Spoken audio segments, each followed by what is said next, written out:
দেখুন, আমরা প্রত্যেকটা বাড়িতেই মোটামুটি সব বাচ্চারাই দেখুন ছবি আঁকে।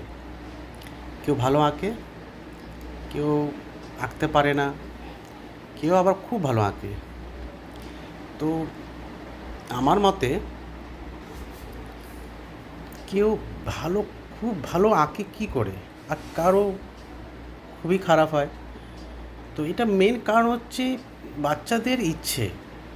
যে বাচ্চাদের ইচ্ছে হবে করার, তাদের অটোমেটিক জিনিসটা ভালো হবে। তো একটা বাচ্চা ড্রয়িং আঁকবে কেন? বাচ্চাদের মেন কী বলুন তো? বাচ্চাদের মেন হচ্ছে যাদের কোনো কিছুর ইন্টারেস্ট, যেতে মজা পাবে বাচ্চারা সেটাই করবে, আর যেটা মজা পাবে না সেটা করবে না। তো মজাটা আসবে কী করে?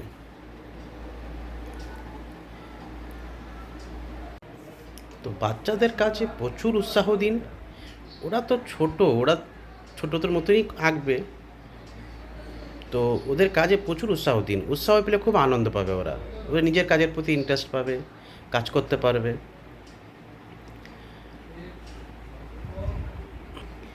একটা এম তৈরি করুন, বাচ্চাদের ছোট ছোট এম দিন ড্রয়িংয়ের জন্য, যেটা করলে ওরা আরও খুব আনন্দ পাবে।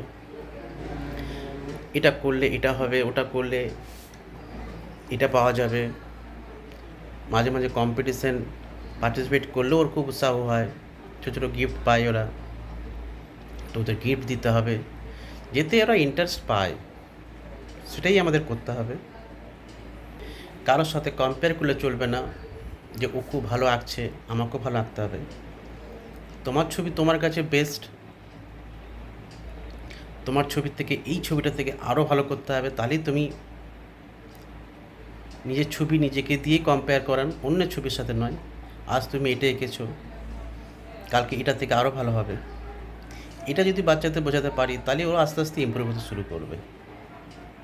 বাচ্চাদের মধ্যে মজাটা যদি, ড্রয়িংয়ের মধ্যে যে মজাটা যদি আনতে পারি, তাহলে ওর ড্রয়িংয়ের এত ইন্টারেস্ট বাড়বে কি ওর কাজ করার মতোটা আরও বেশি হয়ে যাবে। যেই যত বেশি কাজ করবে তার ড্রয়িং অত ভালো হবে। কোনো ড্রয়িং টিচারের দরকার নেই, ওকে কাজ করতে হবে শুধু। টিচার তো শুধু একটা গাইড, আমরা হেল্প করি শুধু, কিন্তু ওরাই তো আঁকে, ওদের স্কিল ওরাই তৈরি করে। তার জন্য বলবো বাচ্চাদের প্রচুর প্রচুর উৎসাহ দিন আর বেশি করে কাজ করতে দিন।